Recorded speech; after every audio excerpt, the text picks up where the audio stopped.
was a silent night in Gallup, New Mexico, the kind of night where every sound seems amplified, where even the faintest breeze can feel unsettling. In the early hours of April 6, 1986, as most families were peacefully sleeping, a dark chapter began for the Cayedito family. At approximately 3 a.m., a knock sounded at their front door, a knock that would pull Anthonette Cayedito, a bright 9-year-old girl, into a mystery that haunts the world to this very day.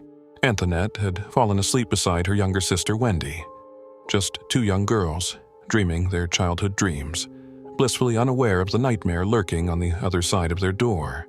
Penny, their mother, later recalled that Anthonette was known to be responsible and independent for her age, a young girl who looked out for her siblings and cared deeply for her family. She had no reason to suspect that, with that one choice, to answer a simple knock, her daughter would vanish without a trace.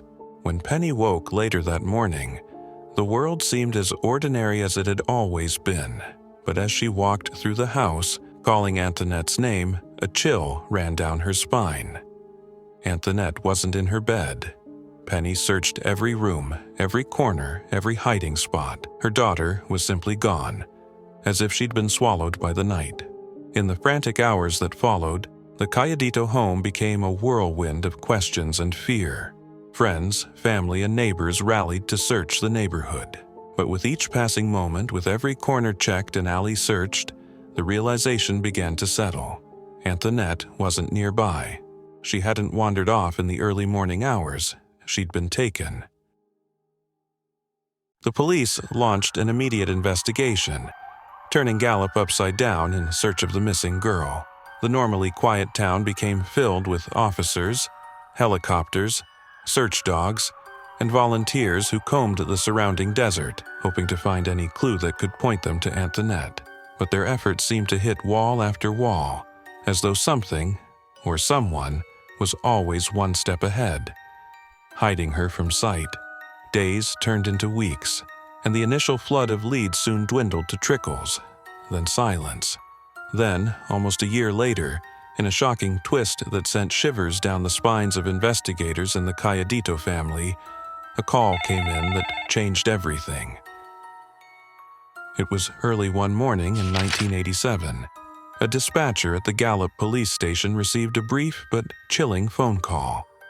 On the other end of the line was a young girl, her voice trembling as she whispered, "I'm Anthonette Cayedito. I need help." There was fear in her voice, a raw, desperate fear that was unmistakable. The dispatcher tried to keep the girl on the line, to ask her where she was, but before she could say more, a voice, a man's voice, boomed through the receiver, ordering her to hang up. And just like that, the call ended. Police department. Hello? I'm Anthonette Cayedito. Okay, whereabouts in Albuquerque? Hello? Anthonette, where are you? Anthonette? Hello? In an instant, the line went dead, leaving the dispatcher and investigators stunned. The call could have been a prank, a cruel joke meant to give the family false hope. But something about the girl's voice felt real. It felt as if Anthonette was reaching out from somewhere in the dark, trapped in an unknown place, trying to break free, even if only through a whisper on a telephone line. But no matter how desperately the police tried to trace the call, they hit another dead end. Time continued to slip by, as it so often does in these cases. Months blended into years, and the search for Anthonette grew colder with every unanswered question. Yet, rumors and theories circulated in Gallup and beyond. Some believed she'd been abducted by a stranger, someone who targeted her with chilling precision, possibly even someone who knew her family. Others whispered darker theories. What if someone within her own home, or someone close to her family, had played a role in her disappearance? Penny Cayedito, Anthonette's mother, became the focus of these suspicions. Some questioned her actions on that night. Why hadn't she heard the door? Had she been completely asleep, or was there something she wasn't telling the police? Penny repeatedly maintained her innocence, her desperation to find her daughter clear in every interview. But in cases like these, the public's need for answers often leads to suspicions, and Penny's every word, every tear was scrutinized. And just when it seemed the trail had gone completely cold, a woman came forward with an eerie story. She was a waitress at a diner in Carson City, Nevada. She claimed that a few years after Anthonette's disappearance, a young girl entered the diner with a disheveled couple. The girl looked sickly and fearful, and something about her face struck the waitress. She looked like the missing girl she'd seen on a poster. As she poured coffee for the couple, the girl dropped her fork, and as the waitress bent down to help, the girl grabbed her hand, her fingers cold and trembling. In a hoarse whisper, she said, "Help me, please." The waitress was stunned, but before she could react, the man who'd been with the girl noticed the interaction. He quickly stood up, yanked the girl's hand away, and led her out of the diner without a word. By the time the waitress composed herself and contacted the authorities, the girl, the man, and the woman were gone, vanishing as mysteriously as they'd appeared. The sighting raised more questions than it answered. Was this frightened girl truly Anthonette Cayedito, somehow alive but held captive by people far from home? And if so, how had she ended up so far from Gallup? Authorities tried to track down the couple, to find any clue that might reveal their identity. But once again, every lead slipped through their fingers. The years continued to slip by, and Anthonette's case became a haunting reminder of the fragility of life, of how a single moment can shatter a family forever. Her mother, Penny, never stopped searching for answers. She would often speak to the media, pleading for anyone with information to come forward, but each time her words were met with silence. The pain and loss etched into Penny's face became a constant reminder of the daughter she'd lost, and the mystery she'd never be able to solve. Theories continued to surface, each more unsettling than the last.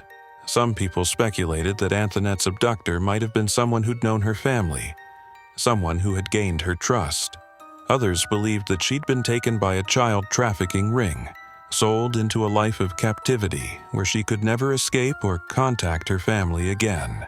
But every theory, every chilling possibility remained unproven, floating in the ether as a ghostly reminder of Anthonette's absence. Over the years, Gallup has moved on. Children grow up, new families move in, and the memory of Anthonette Cayedito has faded for many who live in the town today.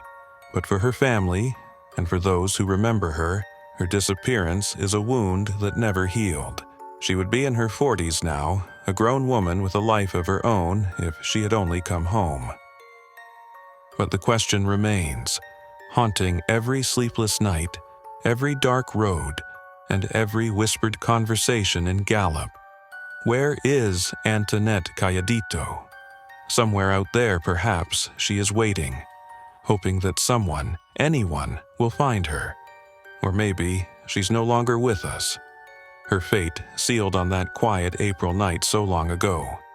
To this day, her case remains open, her name listed among the many children who vanished without a trace.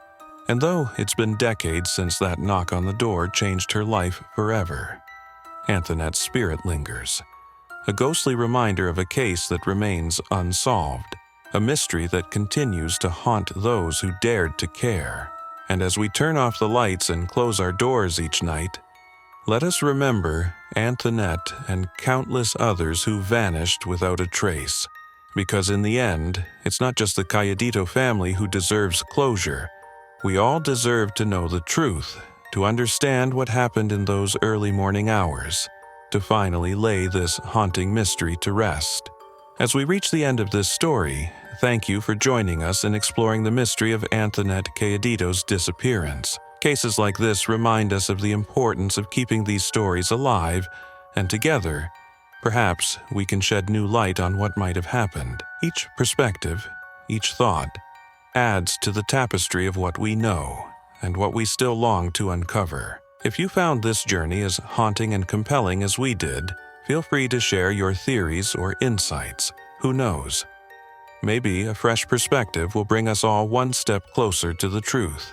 And if you're drawn to stories of mystery and unsolved cases, join us on this path of discovery, where we dive deeper into the unknown with each story.